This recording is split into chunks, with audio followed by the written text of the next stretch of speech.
Hello, I'm Lee Grain from Data Harvest, and this video today is going to take you through the main difference between our data loggers and wired sensors and our Bluetooth sensors. Before I get on to that, let me give you a little bit of a history on Data Harvest. We have been around for over 35 years now, so since the mid-1980s. And we first had something called Vela, which isn't even recognisable as a data logger. But then we moved on to more recognisable data logger called Sense Control in the late 1980s. This is more what you would recognise today when it was a 4-channel data logger that obviously sensors will plug into. The next big change was around about the year 2000, when we then had our EasySense range of data loggers and we had the EasySense Advanced. Now the big difference here is we had our smart Q sensors that we're still using today. These are auto IDing and were calibrated before they leave the factory, which means they are literally plug and play for the end user. Next big change was around about 2005 when the serial EasySense Advanced data logger moved on to USB. And that is the EasySense Q Advanced, the 3-link, the 1-link and Vision data logger as well. Next change was around about 2015 when Bluetooth started to become a lot more popular, mainly because of the iPads. That's what started to drive in schools then wanting to use tablets. We then made sure our data loggers included USB or had an option of USB at that point. The next big step is the Bluetooth sensors. Now we've been introducing those since 2019 and we have a range now of over 15 Bluetooth sensors, which we're going to take you through later on today in this video. That brings us up to date on the history of Data Harvest. The next part we're going to speak about is literally how the wired sensors data loggers all work. So the next part of the video today is going to be for existing users. Now you could be existing user on some very old equipment, existing users obviously on the newer equipment. So just, you get a nice array of equipment here at the moment. So we've got all the Bluetooth sensors here. I'll talk a bit more about that in a little while. We've got smart Q sensors, which you may recognise if you're an existing user. The new loggers here, and we've got the older loggers just here that we no longer manufacture. But let's take you through here now. So when I was talking about the history of Data Harvest, this is the one that we developed in the year 2000. So this is called the EasySense Advanced. It's a serial port data logger. 6 sensors can be plugged in any combination you wish. 5 and 6 is where the light gates go. Now, because this is a serial port, these days when I do still see schools using these, which is fine, they use them just as a meter, because very few schools have have serial port PCs anymore. Obviously, they're just very few and far between. Okay, so that's the EasySense Advanced. Then we went in 2005 to EasySense Q Advanced, but this has got USB. So the huge difference is this will work with the EasySense 1 software quite happily on your Windows machine. Again, 6 sensors, any combination, 5 and 6, but also A and B for the light gates. So that's absolutely fine and will continue to work. As well as we had 3-link, and this is which one? This is the 3-link. We also had Q-link. We changed the name halfway through, but this is just an interface. But again, it's USB. Okay, so it will work with the EasySense 1 software quite happily. Now, we're not developing the EasySense 1 software any further now. We've had EasySense 2 now for a couple of years. So it will continue to work on Windows PCs for as long as Microsoft allows us, which should be a couple more years to come, minimum at the moment. So if you've got one of these, if you've got that one, or you've got that one, you're happy with it, you're happy with EasySense 1 on Windows PC, you do not need to move at the moment. Okay, what I'm just trying to do today is give you some options so you can see if you're using these, brilliant. If you want to move on, then that's fine. Now the really cool thing is the smart Q sensors that work with these and the really old Q Advanced will all work with the new V-Hub and V-Log. Now again, these are new USB, micro USB, so they're a smaller USB than the existing ones just there, but they both come with Bluetooth as well. Now there's 2 versions of each of these. So the V-Hub 4, you can have 4 sensors plugged in any combination you wish, but you do have an option of having 4 sensors built in, which is sound, relative humidity, barometric pressure, and light. To be totally honest, if you're an existing Data Harvest user and you've got lots of the smart Q sensors, which are going to be ones that look like this is an infrared one, you've got some light gates here, that's a motion sensor. If you've got lots of those, I wouldn't recommend you buy the one with the built-in sensors because you're already going to have those sensors or are highly likely to have those sensors installed already. All right. Now, with the V-Hub, the old phrase used to be this, you call this an interface because it doesn't have a battery built in, but this actually has a battery, but it will only work when it's attached through USB to a device, a Windows PC for instance, or through Bluetooth to a tablet and a phone and so forth. It is not a standalone data logger. Okay, so if you do sometimes want to be in the lab without having to use phones, tablets and so forth, that's not the one for you. But if you've always got access to phones and tablets, that's ideal. If you want to be more standalone, the Vlog would be the best one for you. Now again, there's two versions of this. There's a Vlog 4 and there's a Vlog 8. The Vlog 8 has the same 4 sensors built in, which is barometric pressure, relative humidity, sound and light. But again, if you're an existing user and you've got loads already, I wouldn't buy the Vlog 8, I'd buy the Vlog 4, it'd be much more economical for you. But again, because it's got Bluetooth and USB, obviously the two existing units here will work with our EasySense 2 software, which means all your old SmartQ sensors that you may have had for 21 years will work with the new EasySense 2 software via Bluetooth via one of these data loggers. Okay, so that's nice and easy. Now, the software. Software has got loads of features the same as the EasySense 1, but the main difference with the EasySense 2, it works on 5 platforms and it looks the same on each. So if the teacher has a PC at the front of the classroom and you've got phones or you've got tablets, be it Android or iPad, it doesn't matter if you had one of each of them, the software will look identical. It will work on Chromebooks, Apple Macs, Windows PCs, Android and iOS, which obviously is iPhones and iPads. So it'll work on all of them. It's free as well to download from all the appropriate app stores, and it auto updates. So when we do updates, which we do about every 6 or 8 weeks, it'll automatically update as well. All right. Now the features of the EasySense 2 software have all the traditional features that you would expect. So you can show your graph as a line graph, you can show it as a table, bar chart, as a meter. But one of the really cool things with the EasySense 2 is you can also share your data. The teacher could be at the front of the classroom.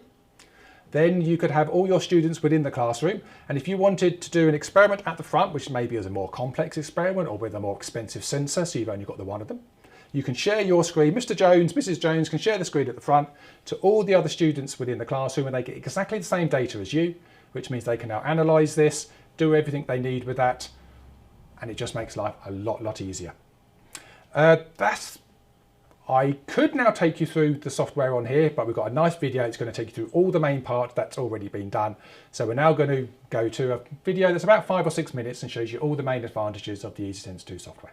In this video, I'm going to walk you through the EasySense 2 software to give you a basic understanding of how the software is laid out and the available options within each section. In this version of the EasySense 2 software, we are using version 1.0.18. The EasySense 2 software is the core of the Data Harvest Science platform. Along with the extensive range of wired and wireless sensors and data loggers, EasySense 2 provides an engaging experience for students of all ages to explore science. The EasySense software is divided into 4 main sections. The center of the screen is the graphing area, and where all your recorded data is displayed. This might be shown as line graphs, bar charts, tables, and meters, for example. Along the top is the toolbar section, which gives you file menu options, sharing, data analysis tools, data runs, layouts, calculations, and general settings. At the bottom of the screen, you will see all of your recording options, where you can set up how data is captured, start and stop recording data, and record overlays. And the panel on the right shows information about the recording mode, the display mode for the x-axis, the sensor's real-time live data, or data readings when you are using one of the analysis tools. Now we have a basic understanding, let's look at each section in more detail. The toolbar section works like a traditional menu system, providing you with several options that are clearly grouped, allowing you to easily find the function or option that you are looking for. The first button, Devices, shows all the available devices and connected sensors. This is also where you can change the sensor range and enable or disable sensors for any connected devices. Within the Devices section, you will also be able to see any computers that are sharing their data. The File button gives you all the options to open and save your data. Import data from an ES2 file or device, which essentially allows you to merge data from mixed sources. Export data as a CSV file for spreadsheet applications like Excel. Create a new lab, which essentially clears the currently recorded data ready for a new experiment. And finally, options for print page setup and printing a graph for your own reporting. On smartphones and tablets, you may see a Manage File option. These devices typically don't have a built-in file management system like you would find on a desktop computer, so this option allows you to manage files in a similar way. The Share button allows you to share data across the classroom to multiple devices. The Tools menu consists of several analysis tools so that you can further explore the data that has been captured. For instance, you can show the current value at any point on the graph. You can see the gradient of a curve and even highlight the area under a graph. We will go into each tool in subsequent videos. The Runs feature is great for repeating experiments and allows you to compare the data for each run of an experiment. You can toggle the experiment runs or delete them if required. The Layout menu allows you to choose one of 10 ways to present and analyze your data. Within each section layout container, you can present your data differently for the various types of charts. For instance, you can have a different type of chart for each sensor, such as a line graph, meters, and a table of results. Calculate, as the name suggests, allows you to perform calculations on your recorded data, which presents the results on the graph as a new data series for you to further explore.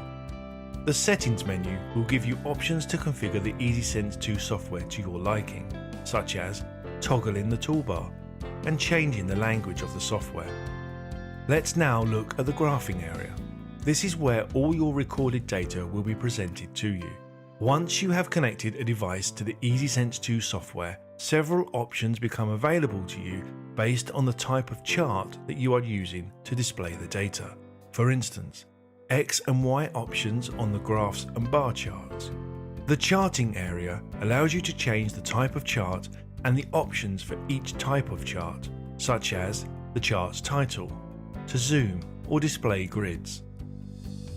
The lower section is where you can set up parameters for the experiment, such as the recording mode, the recording interval, and when to start and stop recording data. Next to the Setup button is the Start/Stop button. This enables you to start and stop recording data. You can also enable Overlay mode to record a new set of data over your previously recorded data.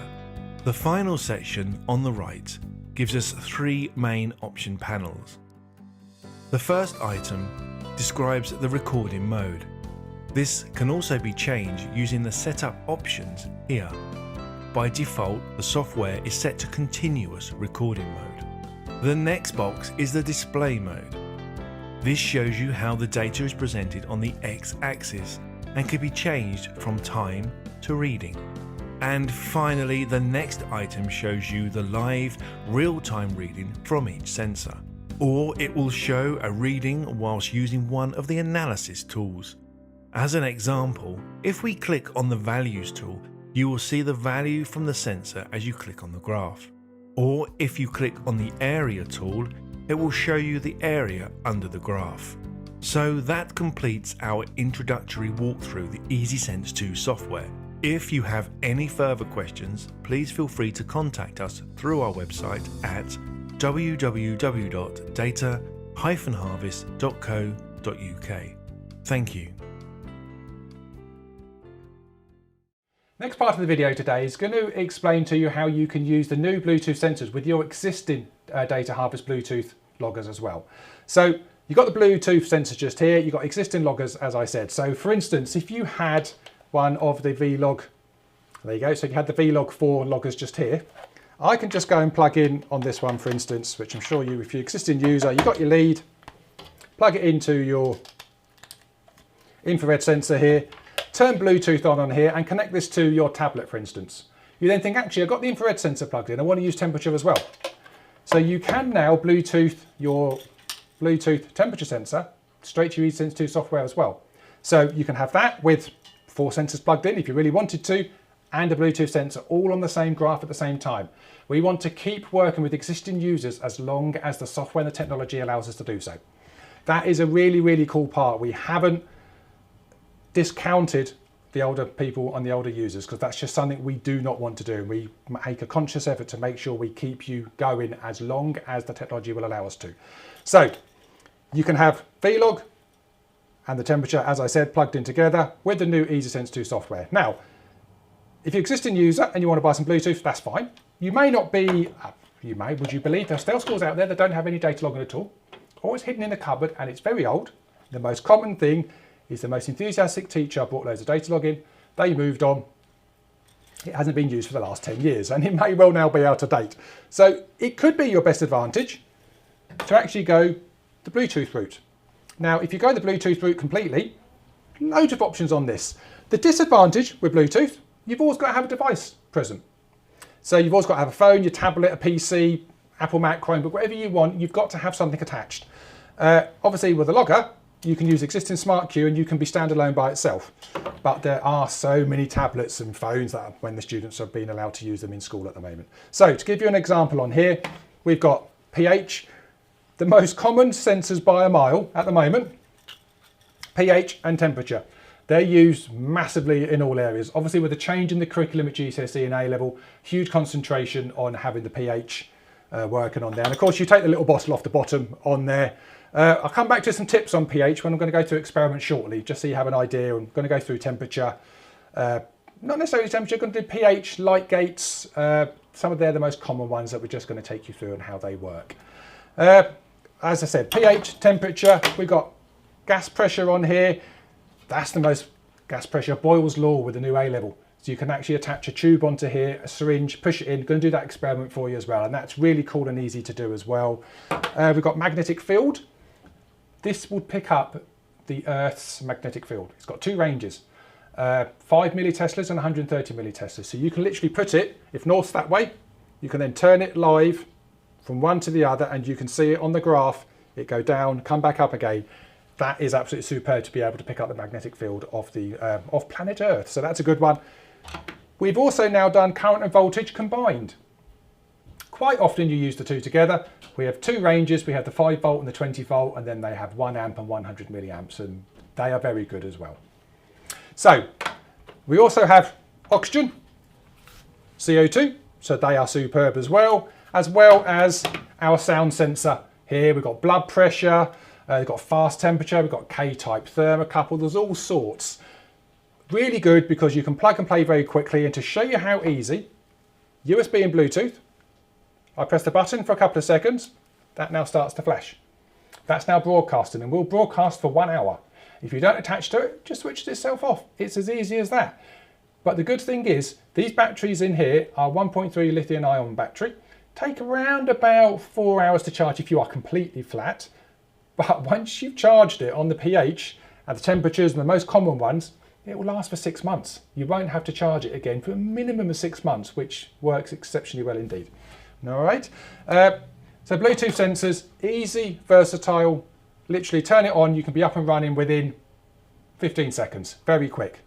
Right, so that's pretty much showing you how the Bluetooth can work by itself, the wired can work by itself, but they can also work together. Obviously, you need the Bluetooth versions of the VHub and VLog for that to work, but they'll all work interconnected. You can have up to 5 Bluetooth devices attached to the EasySense 2 software at any one point. So next part we're going to do is take you through some experiments of the most popular sensors, and basically we're going to start showing you some tips for existing users and some tips with some of the newer Bluetooth sensors going forward as well. So I'm now going to show you how you can do SHM using the data logger and a wired motion sensor. So we have the data logger here, obviously USB connection to the laptop, as well as the motion sensor here, spring here with a mass on the end to show you how that works. Now, when you're using anything wired with the EasySense 2 software, it automatically connects, so you don't have to worry about it. But to show you what I mean, on the software here, go to devices on the top left, and it's shown you on here that it's got V-log and the motion sensor set up for distance. I can now bounce my SHM on there, go and click start at the bottom, and we're now getting a nice distance on the graph. That's long enough. Now click the stop button. Now we have distance, I can get the velocity and then I can get the acceleration. So we can go to calculate at the top, add a series. I'm going to call this one velocity, so just put VEL. The units, MS, you don't have to put them in, you should do for good practice, but we need to use dx divided by dt, so all the formulas are in here automatically for you. So we can now do x divided by dt. Just going to smooth my line a little bit. You can see that wasn't the most smoothest spring going up and down, so just smooth it slightly. Want to go from the distance line though, which is I've done there. Now click, whoops, move that to 4, not 14, there we go. And now click the save, and we now have the velocity.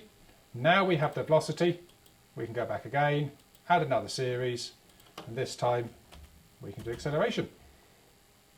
So we can do MSS dx divided by dt again. There we go.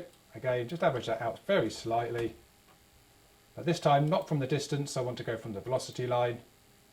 Save that, and you have the information as easily as that. Now, when you go to a Bluetooth motion sensor, our Bluetooth motion sensor is going to look exactly the same as this, in the same housing, same box, and it's going to be white rather than the cream colour on here. But all you will need is the motion sensor. You can put that there without any of the wires, Bluetooth connect, and you're ready to do exactly the same thing without any wires at all. I'm now going to show you our new wireless gas pressure sensor to show you Boyle's law. Now, pressure sensor, 400 kPa, some tubing, and a syringe. Now, the cool part with the new gas pressure sensor is it has lure connectors on it. We also sell a gas pressure accessory kit. Now, if you've got lure connectors in school, obviously you can use those quite happily. They're ever so easy. They're pushed straight into tubing, so that's no problem at all. So we can now push this onto here. Now, Lee's tip, may sound silly again, but if you put it on like that, you'll never pull the syringe out. So just make sure you pull the syringe out there, and that's onto there. Now, when I press the button on the bottom, hold it down for a couple of seconds, it should now be flashing. There you go, we're now broadcasting Bluetooth. Now again, remember, all our Bluetooth sensors have USB as standard, so I could connect it through USB, but just want to show you how easy the wireless Bluetooth version is. So we now put this down here. I now go to the software and click devices. Now when I was using a logger earlier, it automatically connected, but now because you could have multiple Bluetooth devices within your classroom, you need to tell it which one you want to attach to. Now on the front here, just above where the blue light is flashing, here there's a unique number, and that is a unique number for every single sensor we produce. So all the students got to do is look at that number, then look at the one that matches it on the software just here, click connect. Takes a couple of seconds normally to connect. Really does depend how old your device is. And there you go, that's nice and quick. So we're now connected on here. Now when I was doing other experiments, you can now select how you want the graph to look.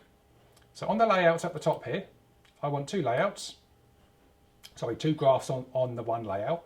I'm going to have this one as a bar chart and this one as a table. But before I go to there, I'm going to click on setup. There's three options. You can have continuous login, so just against time. Snapshot, so you take a reading when you want to take a reading. And timing is when you're using light gates. So I'm now just going to go to snapshot, because I'm going to push on my syringe, so far, take a reading, so far, take a reading, and we can show it on the screen. I don't need to be prompted for a value. Start when it's selected, stop when it's selected. That's all absolutely fine. So I'm now going to tell this, I want this part as a bar chart. And again, you keep it as a line graph. You don't have to have a bar chart. It's totally up to you. And this one as a table. I now click start. So it's now given me a live reading on the right-hand side. So I'm going to take a reading to start off with. So we have that reading there. I'm now going to push in so far on the syringe. Ideally, you need two people for this. Here we go. So we take a reading, go in again, take a reading, again, take a reading. Now I can feel my finger slipping off, so hold on, there we go. And push it down some more. take a reading, and I don't think I can do any more. There you go. That's why you ideally need 2 people for this experiment, but you can see it is as easy as that on here. Now you can then go back up to here, and as I said, had it as a line data from the start if you'd wanted to, and you can now put it on there. You can now plot one against the other as well if you'd wanted to add volume. So I'm going to show you how to do this 2 ways. That's the first way on there. The second way is just to repeat the experiment by clicking start again. So before I click start, I do want it prompt this time. So I'm going to have manual data on here. Click the start button. Now I can take a reading again. And this is the volume. So you can say this time you were gone in 10 millilitres. Whoops, there you go, 10 millilitres for instance. Save. Go in again. Take a sample. 20 millilitres. Again. 30 millilitres. Do one more. Getting a bit hard again now. Take one more reading. So we're now on there. I can now click the stop button. I can now plot one against the other because I can now have on here the manual data from one to the other. Thank you. I'm now going to talk to you about pH sensors. Now this is when it's, I feel like I'm preaching, but everything to do with the pH sensor is how you store it, and you can get at least 4 to 7 years use out of a pH sensor. Okay, so the pH sensors always come in a little bottle on here. Now if that bottle looks like water and acts like water, you're fine. If that solution in there, it's a 4-buffer solution, if it discolours or it jellifies, you just need to mix another 4-buffer solution up because it will start to deteriorate the electrode. So obviously that's the electrode and that's the adapter. That should last you absolutely years and years and years. This is the only consumable within reason Data Harvest actually have. So as I said, about 4 to 7 years, and you will have to change that. But what we've got here, I've got a selection here at the moment. So I'm showing you here, we always do titration. I'm not going to actually do a titration. You all know how to do one, but I've got a pH electrode set up on there. You've obviously got that set up as well. And it's as easy as pouring your solution in, letting 1 ml through at a time, turn it off. Now, especially with the new GCSE and A level, they've got to learn to control turning 1 ml at a time or half a ml at a time on there. They've got to be more controlled with their practical skills. So therefore, that's a nice way of doing that. Now, these are the 2 different types of pH we have. This is the wired one. So you'd have your sensor lead coming out of here, go into your data logger on there, and this is your wireless one. So again, you can see the difference, simple as that. But we're just going to use the wireless one today. So ever so easy, just going to undo that, pull it out, turn on the button on the bottom again, hold it down for a couple of seconds. That should now be flashing. Brilliant, so it's now broadcasting Bluetooth. I'm going to do something really simple with it. Go up to devices on the EasySense 2 software, click connect. Now again, on the front you've got an unique ID number on the front, so it's matched on there. We're now connected. Now I'm just going to show this as numerical data this time. Just going to show it as a reading on here. I'm going to click the start button down the bottom, and if I go into water, there you go, nearly 6 pH. So simple as that. Now, one of the common questions we get with pH is how quick does it react? So to show you how quickly it does react, so that's 6, shake that off. This is Coca-Cola, and there you go. And people drink Coca-Cola. There you go, and it's about 3 pH. It really is simple, but there is a quick reaction time from one to the other for it to settle in. That's pretty much all I'm going to show you about pH today. You all know how to do titrations, but you can now have wireless back to your devices, again, phones, laptops, tablets, everything you want on there. So this is how wireless pH works. I'm now going to show you how the infrared sensor can work with a wired infrared sensor, data logger, and then USB back to the laptop. So we have data logger here, USB lead, wired infrared sensor as well. So there's quite a few experiments you can do with the infrared sensor. The most common is when people want to do it for Leslie's cube. So this is our homemade Leslie's cube just here. So you've got the 3 colours, white, silver, matte black. So you've got those on there. So nice and easy. Won't show this one. You all know how to do your Leslie's cube one. What I'm going to do today is just body temperatures, because that's also a very, very nice one to do. Now, if you can get a redhead, blonde and brunette, male or female doesn't matter, but the similar style hair does count. You can prove the darker the hair colour, the more the person will radiate.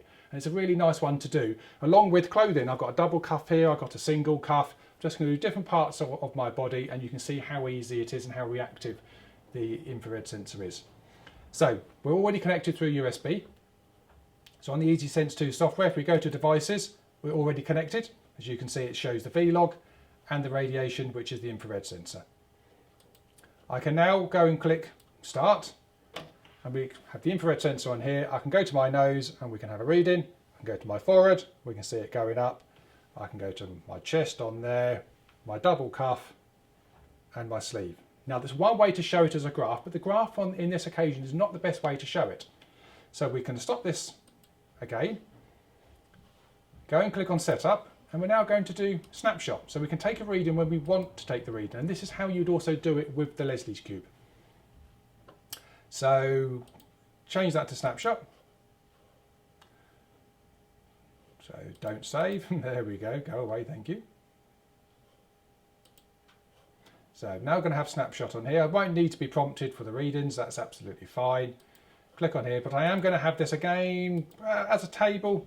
Well, snapshot, you can use it as two graphs. So this one you can have it as a bar chart, and this one you can have it as a table. I can now click the start on here, so I can go to my chin, take a reading. I can now go to my nose, take a reading, my forehead, take a reading, double cuff, so you might not be able to see that behind the laptop there. On here, take a reading, single material is slightly hotter as it should be, and it really is as easy as that. Now when you're doing the different colour hair to show the darker the hair colour, the more the person radiates, don't worry about it touching the skin. Obviously just put it on, or put it next to a ruler as well. If you fix it onto a ruler about a 2 centimetre gap, then the ruler can be the part that actually touches the head each time, so you then stay a set fixed distance away each time you take a reading. Infrared sensor is really good, and that's everything you can do with a wired infrared sensor, but we do also have a wireless version coming out with around about June 2021. So I'm now going to show you G, which is acceleration due to gravity. So we have our wired light gate with the wire going to the data logger. We also have a double interrupt card. Obviously you can make these yourself, or we also have these that you can purchase, nice and easy. So I'm going to go to the EasySense 2 software. Now because we're on USB, again it's automatically connected. So we can go to devices and we are connected on here. As easy as that. I'm now going to go down to setup, tell it I want to do timing. There's options here what you can do. I want acceleration. Now we could use 2 light gates, but I'm only going to use 1 light gate, so I'm going to do A. So we have A on here. Double interrupt card, hence 40mm, 40mm on here. We could show some of the raw data. I'm not going to for this experiment, and I'm going to stop it when I click stop. It's as simple as that. Now again, I do tend to show this in 2 ways.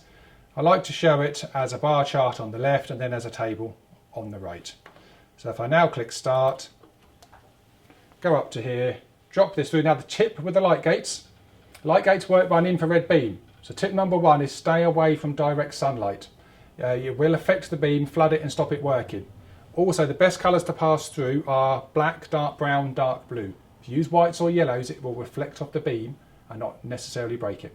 Okay. Now we could use 2 light gates, but as I said, I'm just using 1 for this occasion. So we can go down on there, and there you go, 9.73, as it should be 9.81. That's not bad freehand. Let's do it a couple of times. So we have that again. 1 last time. There you go. Oh, there you go. It'll give me a good average. So that's how you can do acceleration due to gravity with a wired light gate and data logging. We're also going to have a wireless version of the light gate that's going to be relaunched during summer 2021, which is actually a dual light gate. So it will have 2 beams, A and B, about 150 millimeters apart. So you can have them both in 1 light gate. Now what's really good with the new wireless Bluetooth light gate is you can also have a lead that will connect 2 together. So you can obviously have A to B, even though it's a dual light gate, especially with the lower age students aged about 11 to 13, 11 to 14. Having time in one place they struggle with. So you can still have 2 light gates on a ramp and a car coming down with the card passing through the light gate. I'm now going to show you a magnet dropping through a coil to induce a voltage. We're going to use our new combined wireless voltage and current sensor. I'm not going to use current, only going to use voltage for this experiment. So we have the voltage sensor on here. You have the leads plug straight into the coil. Going to drop the magnet through as well. So we now go to the EasySense 2 software. On devices, I've already connected again. The blue light is flashing, so it's broadcasting Bluetooth. I've turned off current, so we've just got the voltage. Go to setup. I want continuous data at intersample rate of 1 millisecond. Now I want it to start when it rises above, because I can't, the whole experiment's only going to last a second, so I can't click play, pick the magnet up and drop it through the coil within 1 second. So I want to trigger it this time. So we're going to trigger it using the voltage sensor, but at 50 millivolts. So I've got 0.05, obviously, of a volt on there. Pre-trigger time is half a second. So it's going to log along the graph for half a second and keep going round in circles until I drop the magnet through the coil.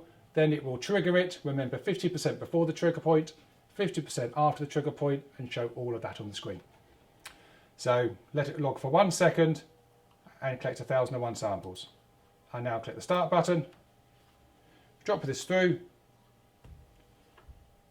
and it's taken the reading and shown it on the screen as easily as that. Now the cool part of the EasySense 2 software is I can now keep that reading on the screen, go to the software and click overlay, click start again. Now I know I dropped the magnet that way last time.